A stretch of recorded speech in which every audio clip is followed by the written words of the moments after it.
नमस्कार रीडर्स, सारांश book blog में आप सबका स्वागत है। आज की किताब का नाम है चंद्रकांता संतति भाग 3, देवकीनंदन खत्री द्वारा लिखित। आज हम देखेंगे इसका रिव्यू और सारांश। आइए तो देखते इसके रिव्यू में क्या है। जैसा महाराज वीरेंद्र सिंह और चंद्रकांता के नाम पर तिलिस्म बंधा था, वैसे ही तिलिस्म इनके दोनों बेटों के नाम पर भी बंधा हुआ है, जो जमानिया में स्थित है, जिसके महाराज राजा गोपाल सिंह थे और अब उसकी महारानी माया रानी है। तिलिस्म का नियम है कि जिसके नाम पर वह बंधा है वही उसे तोड़ेगा और उसकी सारी संपत्ति ले लेगा। इसी संपत्ति को माया रानी बचाना चाहती है। वह यह संपत्ति उनके हकदारों को देना नहीं चाहती। वह नहीं चाहती कि यह तिलिस्म टूटे और वह कंगाल हो जाए। इसीलिए वह इन दो राजकुमारों को इस तिलिस्म से दूर रखना चाहती है। इसलिए वह क्या क्या उपद्व्याप करती है, कौन कौन उसका साथ देता है, कौन कौन नहीं, यही सब उठापटक आप इस भाग में पढ़ पाओगे। उसने इस खजाने के लिए वीरेंद्र सिंह से भी दुश्मनी मोल ली है। इसी कारण वीरेंद्र सिंह की 20,000 की फौज उसके जमानिया पर चलकर आई है। साथ में वीरेंद्र सिंह के अय्यारों से भी उसे सामना करना है। यह भाग पढ़कर आप जान पाएंगे कि किसकी हार होती है और किसकी जीत। प्रस्तुत भाग के लेखक है देवकीनंदन खत्री, प्रकाशक है मनोज पब्लिकेशन, पृष्ठ संख्या है 264, उपलब्ध है अमेज़न और किंडल पर। चंद्रकांता संतति 24 भागों में लिखा गया था, बाद में इसे 6 खंडों में प्रकाशित किया गया। इसमें मुख्यतः चंद्रकांता और वीरेंद्र सिंह के 2 पुत्रों की कहानी बताई गई है।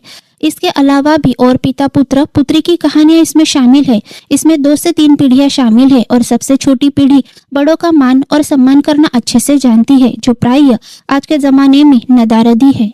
प्रस्तुत उपन्यास की कथा बनारस से बिहार के क्षेत्र में घटित होती है। बहुत सारे महाराज और उनके राज्य है और बहुत सारे पात्र है। सबके साथ कुछ न कुछ घटित होता ही रहता है। इसलिए घटना और पात्रों का जैसे अंबार लगा है, इसलिए हर एक घटना अपने आप में अलग है। बहुत सारी जगह अलग अलग घटनाएं घटती रहती है, इसीलिए पाठक कभी कभी भटक सकते हैं। पर लेखक की कहानी पर पकड़ अच्छी है। वह हर एक पात्र का परिचय, उससे जुड़ी घटना की जानकारी अचूक देते हैं। वह अवास्तविक वर्णन करने से बचते हैं। जितने पुरुष पात्र है उतने लगभग स्त्री पात्र भी है, जिनमें रानी से लेकर तो सामान्य दासी तक शामिल है। इनमें कुछ किरदार आदर्शवादी है तो कुछ आदर्शहीन है। प्राय अच्छे चरित्र का बोलबाला है। राजाओं को उनके धन और राज्य के कारण बहुत सारे कष्ट भुगतने पड़ते हैं। उनका जीवन कितने खतरे में रहता है, इसकी प्रचिति आपको प्रस्तुत किताब में वर्णित राजा गोपाल सिंह के जीवन से आएगी, जिनके साथ उनके विश्वसनीय कर्मचारी ही धोखा करते हैं। कुछ कर्मचारी निष्ठावान हैं तो कुछ कर्मचारी धोखेबाज भी। ऐसे ही बहुत सारे किरदार हैं जो षड्यंत्र के शिकार होते रहते हैं।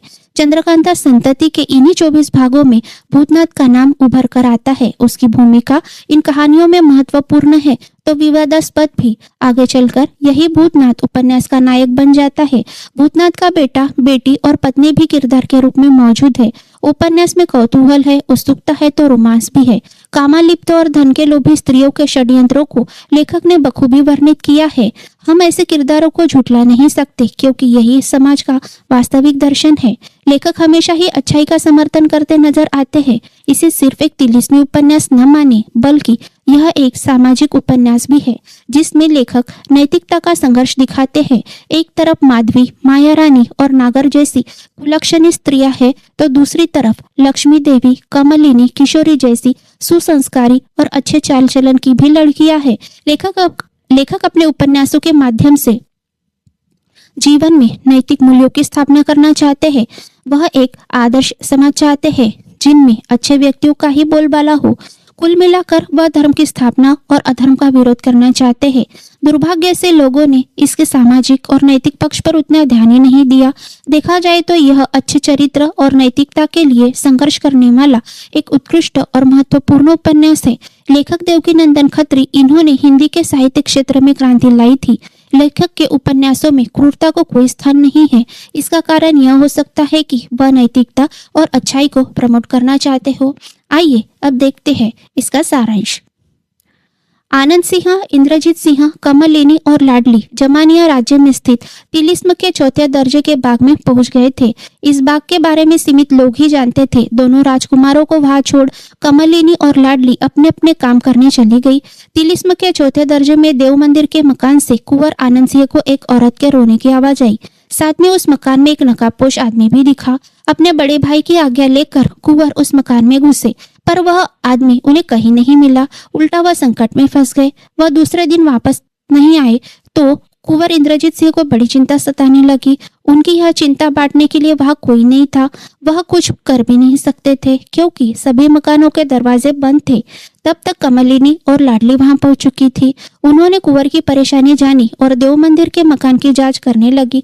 तभी एक मकान की छत से एक नकाबपोश ने एक चिट्ठी डाली। उस चिट्ठी में अय्यारी भाषा में एक संदेश लिखा हुआ था जो कुंवर को समझ गया। दूसरे दृश्य में जमानिया की महारानी और राजा गोपाल सिंह की पत्नी माया रानी तिलिस्मी बाग में कमलिनी की राह देख रही थी ताकि वह उसे गिरफ्तार कर सके। यद्यपि कमलिनी और लाडली माया रानी की छोटी बहनें थी। कमलिनी की गिरफ्तारी के लिए उसने ढेर सारे सैनिक भेजे थे जिनमें महिला और पुरुष दोनों थे। उनकी अगुवाई धनपत कर रही थी, लेकिन कमलिनी की जगह वहां दोनों नकाबपोश आए। उन्होंने धनपत की असली सच्चाई सैनिकों को बताई कि वह औरत नहीं पुरुष है। उसी के कारण उनके प्यारे राजा गोपाल सिंह अभी अभी मारे गए। यह सुनकर सारे सैनिक धनपत और माया रानी के खिलाफ हो गए। इन सब सैनिकों को सबक सिखाने के लिए माया रानी ने तिलिस्म का जाल बिछाया, पर वह कुछ न कर सकी। इसके पहले ही उन दोनों नकाबपोशों ने सारे सैनिकों को तिलिस्म से बाहर निकाल दिया। उन दोनों नकाबपोशों में से एक खुद राजा गोपाल सिंह थे और दूसरा भूतनाथ था। इस पात्र पर लेखक ने उपन्यासों की एक अलग श्रृंखला ही लिखी है। उस वक्त इसका भी परिचय पा लेंगे। भूतनाथ आपको तो याद ही होगा, इसका परिचय पिछली किताब में मिलता है। इसने माया रानी के साथ ऐसा बर्ताव किया है जैसे यह उनका बहुत बड़ा हितैषी हो, पर असल में वह राजा गोपाल सिंह का काम कर रहा था। धनपत और सारे सैनिकों की कार्यवाही माया रानी की दासी लीला देख रही थी। उसी ने सारी खबर माया रानी तक पहुंचाई। माया रानी सिर्फ 5 दासियों और कुछ तिलिस्म सामान के साथ जंगल में भटक रही थी। इधर राजा गोपाल सिंह देव मंदिर वाले हिस्से में आकर कुंवर इंद्रजीत सिंह, कमलिनी और लाडली से आकर मिलते हैं। वह चारों मिलकर कुंवर आनंद सिंह को छुड़ाने के लिए देव मंदिर के एक मकान में जाते हैं, लेकिन कुंवर वहां नहीं है। वह तिलिस्म के अंदर चले गए हैं। वहां पहुंचकर कुंवर इंद्रजीत सिंह खंजर से कुएं के अंदर उजाला करके देखते हैं। वहां उन्हें कुछ दिखता है। उसे देखकर वह भी कुएं में छलांग लगा देते हैं। अब बाकी तीनों अफसोस करते हुए वापस लौट आते हैं। उसके साथ अब तक धनपत भी था। धनपत को राजा गोपाल सिंह एक कुएं में धकेल देते हैं। कुंवर इंद्रजीत सिंह और आनंद सिंह ने रक्त ग्रंथ भी पढ़ा है, पर उन्हें कुछ कुछ शब्द समझ नहीं आ रहे थे। इसलिए राजा गोपाल सिंह ने उन्हें एक ट्रिक बताई जिससे अब वह कोई भी तिलिस्मी किताब पढ़ सकते हैं। मनोरमा और नागर माया रानी की वफादार थी। इनका जिक्र भूतनाथ की किताब में आया है। वहाँ उनके बारे में हम आपको डिटेल में बताएंगे। इसी के घर माया रानी ने किशोरी और कामिनी को कैद करके रखा था। वीरेंद्र सिंह के अय्यारों की पहुंच अब वहां भी हो जाती है, अतः उन्होंने दोनों को वहां से छुड़ा लिया।